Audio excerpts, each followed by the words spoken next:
Bienvenidos a Tecnologías Disruptivas. Supongo que la gran mayoría escuchó hablar de Bitcoin, esa moneda digital totalmente descentralizada que no depende de ningún estado soberano. ¿Pero realmente saben cómo funciona? Es decir, los aspectos técnicos que hay detrás de esta moneda digital. Si se quedan hasta el final del video, estoy seguro que van a tener una idea mucho más clara sobre su funcionamiento. En realidad voy a hablar lo mínimo e indispensable sobre Bitcoin. Lo que realmente quiero focalizarme es en blockchain, que es la tecnología que está detrás de Bitcoin. No se asusten que no es tan complicado como parece. El reto está en que primero hay que entender una serie de conceptos muy simples que puede que ya conozcan o hayan escuchado nombrar. Por ejemplo, ¿qué es un hash? ¿Qué es el cifrado asimétrico? ¿Qué es una billetera de Bitcoin? ¿Qué es una prueba de trabajo? ¿Qué es la minería? Etcétera. Así que sin más introducción, comencemos.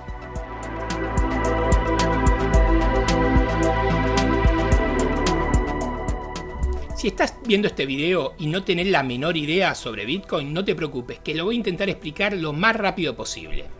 El dinero digital no es nada nuevo. La mayoría del dinero de las naciones es emitido en forma digital, es decir, que solo una pequeña parte es impresa en papel. La red de Visa realiza millones de transacciones de dinero digital al día. Bitcoin fue la primera criptomoneda. Cripto porque basa su funcionamiento en criptografía y moneda porque es dinero. El Bitcoin es totalmente descentralizado, es decir que no lo emite ningún banco central de ningún estado. Volviendo al ejemplo de la red de Visa, podemos decir que cumple dos funciones principales. La primera es brindar toda la infraestructura para poder realizar las transacciones, y la segunda, que es tan o más importante, es que sirve como ente intermediario con la función de generar confianza. Una de las grandes disrupciones de Bitcoin es que antes que este existiese, la única forma de generar confianza era en forma social, dependiendo de intermediarios como bancos, Visa, escribanos, etc. Bitcoin construye esa confianza en forma matemática y es la comunidad la que se encarga de generar la infraestructura, emitir los Bitcoin, verificar y aprobar las transacciones. Todo empezó el 31 de octubre del 2008, cuando en una lista de correos llamada The Cryptography Mailing List, donde un usuario llamado Satoshi Nakamoto publicó un link a un documento en PDF con forma de paper académico, con el título Bitcoin, a Peer-to-Peer Electronic Cash System, donde describía cómo hacer un sistema descentralizado de dinero digital. En enero del 2019, Nakamoto compartió el código de este sistema. Estas monedas o token empezaron a ser emitidas por los usuarios de la red a través de lo que se denomina minería. No se preocupen que más adelante voy a explicar en detalle todo esto. Se puede decir que Bitcoin adquirió valor en el 2010, cuando alguien publicó en un foro que pagaría 10.000 Bitcoin por quien le comprara 2 pizzas con ciertas características. En el momento de subir este video, el Bitcoin está alrededor de $3.500, es decir que esos 10.000 Bitcoin hoy equivaldrían a 35 millones de dólares.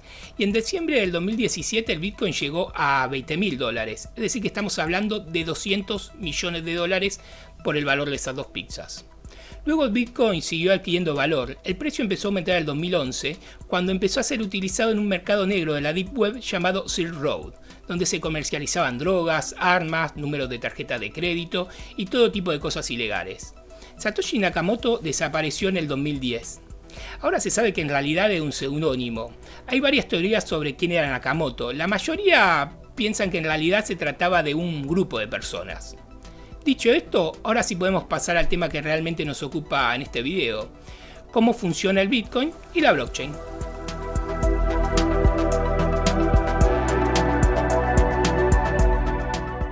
Bitcoin es mucho más que una moneda, también es un sistema de pagos, un protocolo y una red P2P.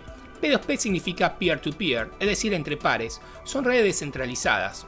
Un ejemplo muy conocido de redes P2P pueden ser la red de BitTorrent, ampliamente utilizada para descargar películas piratas. No sé si sabían, pero esas películas no están guardadas en ningún servidor central.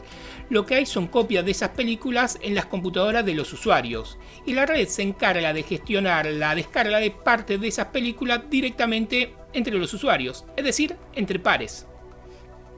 La forma más fácil de entender qué es el blockchain es imaginarlo como un libro mayor contable, donde se anotan todas las transacciones. Por ejemplo, Pedro le transfirió a Pablo 2 Bitcoin, Pablo le transfirió a Juan 1 Bitcoin.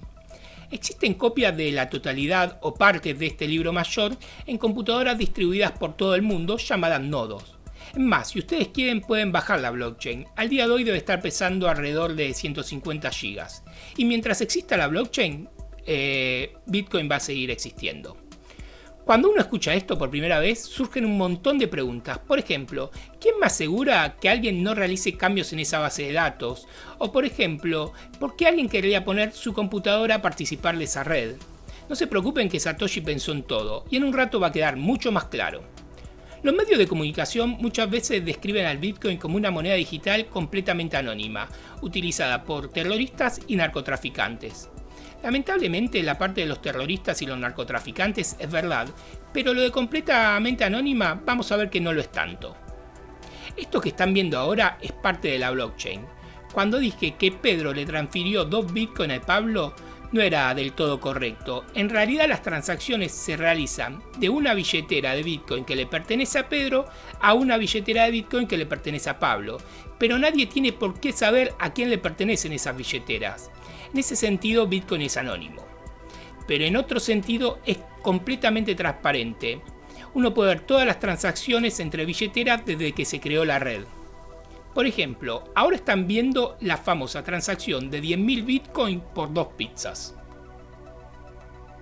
O esta otra billetera que están viendo ahora es de un ransomware, un tipo de virus informático que encripta los datos de una computadora y luego pide un rescate en Bitcoin para desencriptarlos.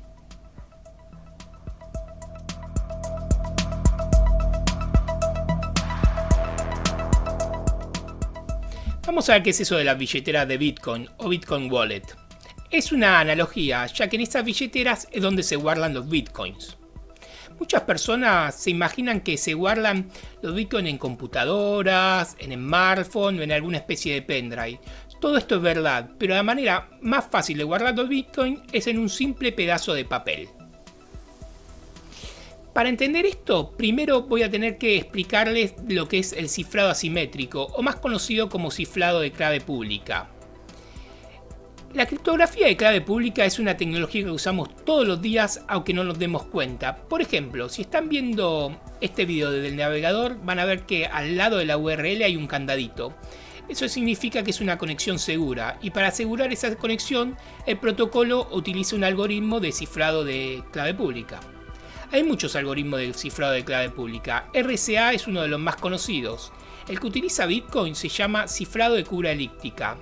Para lo que nos interesa a nosotros no es ni el nombre ni su funcionamiento. Lo que quiero que quede bien claro es para qué sirve.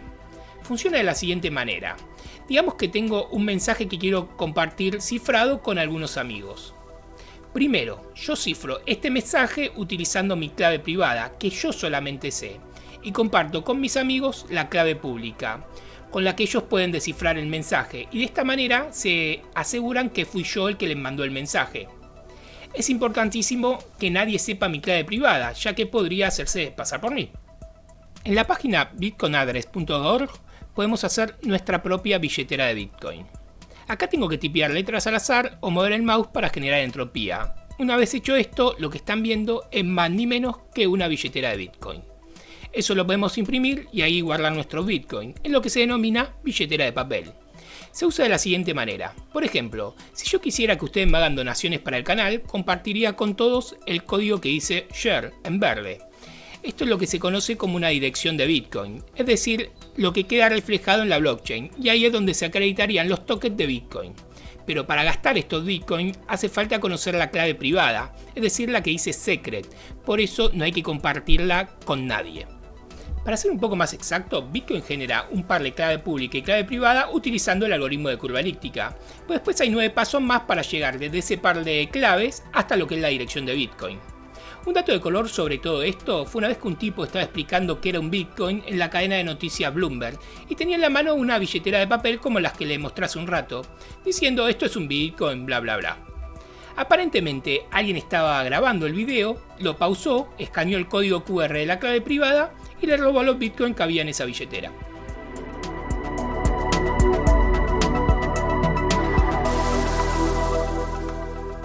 Otro concepto que tenemos que tener claro para entender cómo funciona blockchain es que es una función de hash. Esta es una función matemática que convierte cualquier cadena de caracteres en una serie de números y letras de una longitud fija, a la que llamamos hash.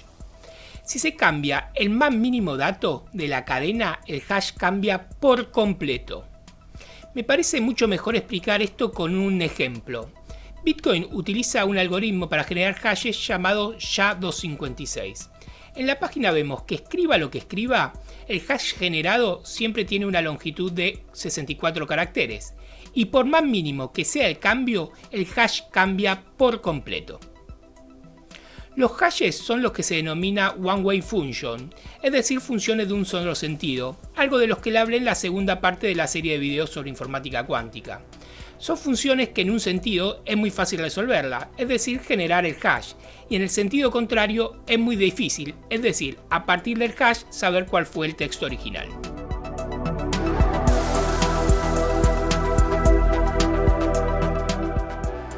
Entendiendo esto de los hashes, finalmente podemos entender qué es la blockchain.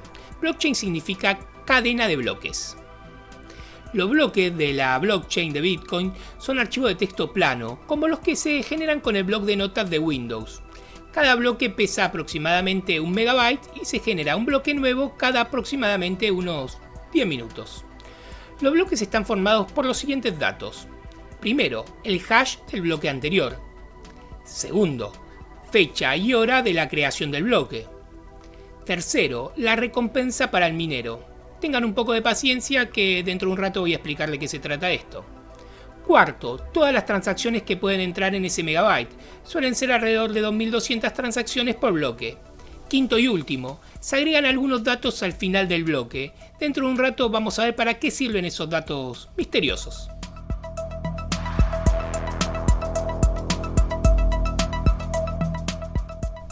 Los mineros son personas físicas o empresas que ponen sus computadoras para validar transacciones. Pero ¿cómo nos aseguramos que los mineros sean éticos y no están haciendo cosas raras? Como por ejemplo validar transacciones falsas o gastar 2 veces el mismo Bitcoin. Como ya les dije, Satoshi pensó en todo. Lo resuelve de forma tal que la mayoría de los participantes de la red estén de acuerdo de que el bloque es válido. Y si alguno quiere hacerse el vivo, el resto de los mineros simplemente no aceptarían el bloque y ese participante quedaría baneado. A lo mejor se están preguntando, ¿por qué alguien querría minar bitcoins? Y la respuesta es simple, es porque hay una recompensa por hacerlo, y con esa recompensa es como se van emitiendo los bitcoins. Al principio la recompensa por cada bloque generado era de 50 bitcoins, y esa recompensa disminuye a la mitad cada 210.000 bloques generados. Actualmente se paga 12,5 bitcoins por cada bloque.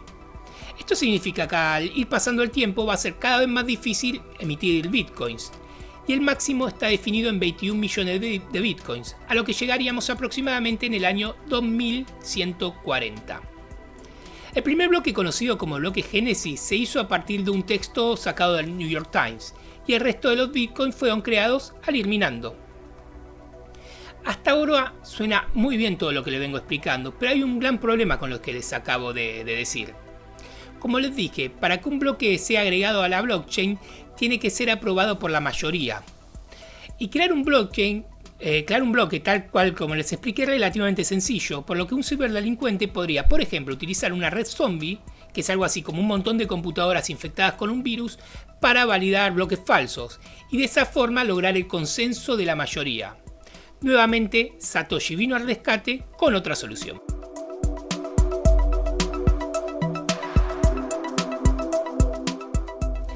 La solución propuesta por Satoshi fue utilizar un concepto llamado Proof of Work o prueba de trabajo, que consiste en hacer que generar esos bloques no sea tan sencillo, agregando una dificultad. Y es ahí donde entran esos datos misteriosos al final del bloque. La dificultad consiste en generar un hash que comience con cierto número de ceros, por lo que hay que ir agregando números al azar al final del bloque hasta conseguir ese hash. El minero que encuentre el hash se lleva la recompensa. El protocolo de Bitcoin regula la complejidad, es decir, la cantidad de ceros, de la siguiente manera.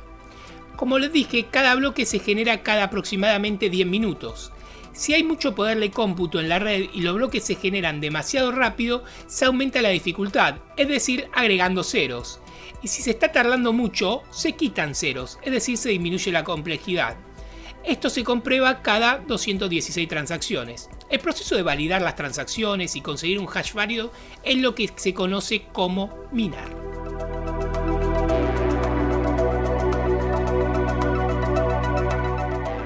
En esta parte voy a hablar sobre los problemas de Bitcoin y aprovechar esos problemas para explicar algunos temas técnicos que faltan aclarar. Primero, la capacidad de la red. Dijimos que en cada bloque entran unas 2200 transacciones y se produce un nuevo bloque cada 10 minutos. Si hacemos las cuentas, nos va a dar que alrededor de 4 transacciones por segundo. Para que tengan una idea, la red de Visa es capaz de procesar 20.000 transacciones por segundo. Es decir, que el Bitcoin tal como lo conocemos ahora no puede escalar, por lo que es imposible utilizarlo en forma masiva.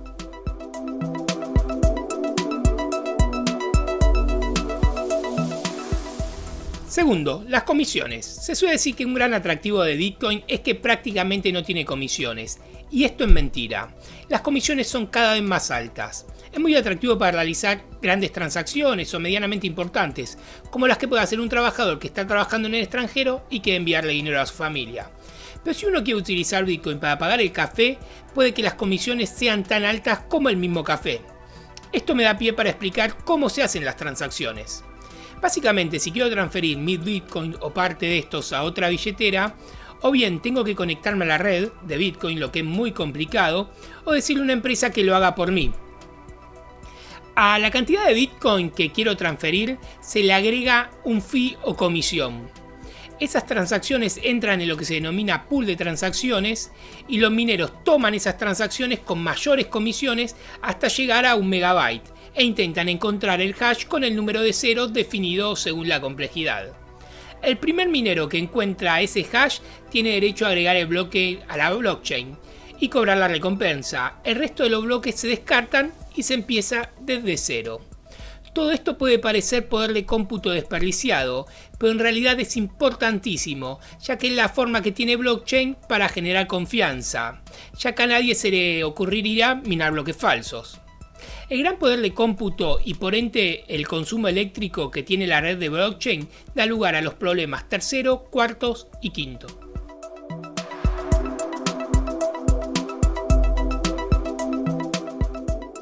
Tercero, el problema ambiental. Se calcula que la red de Bitcoin actualmente consume la misma cantidad de energía que consume un país como Dinamarca, lo que se traduce en toneladas y toneladas de dióxido de carbono que se emiten a la atmósfera, contribuyendo al calentamiento global.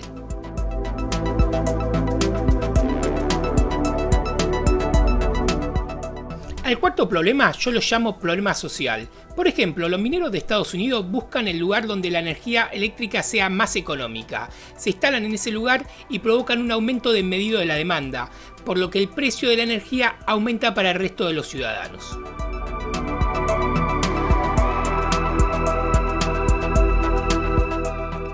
Quinto problema, centralización de la red. En los inicios de Bitcoin cualquiera podía minar utilizando el poder de cómputo del CPU de su computadora. Luego se dieron cuenta que utilizando los GPU de las tarjetas gráficas era mucho más eficiente, pero al día de hoy la única manera en que sea rentable minar Bitcoin es utilizando chips diseñados especialmente para este propósito, llamados ASIC, que son circuitos integrados de aplicación específica, diseñados especialmente para minar Bitcoins. La mayoría de las granjas de Bitcoin están en lugares muy remotos de China, donde la electrónica es barata y sobre todo la energía, por ejemplo cercanos a una represa hidroeléctrica. A su vez, estas granjas se agrupan en lo que se denomina pools de minería, por lo que Bitcoin ya no está tan descentralizado como lo fue al principio. Actualmente los únicos que pueden minar Bitcoin de manera rentable son empresas con presupuestos millonarios. Lo que trae un problema aún mayor. Si el poder de cómputo de alguno de estos pools de minería llegaría a ser mayor al 50% de la red, podría generar consenso por sí solo, por lo que tendría control de la misma. A esto se lo denomina ataque del 51%.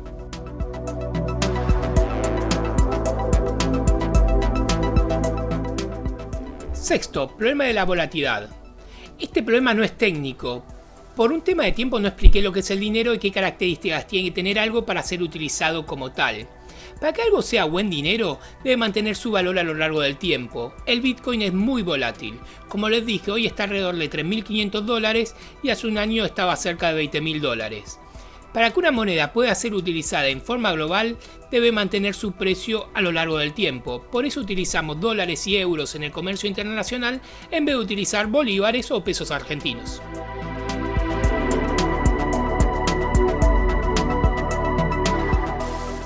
Después de hablarle tantos problemas, puede darse a entender que yo estoy en contra de Bitcoin, y la realidad no puede estar más alejada de eso.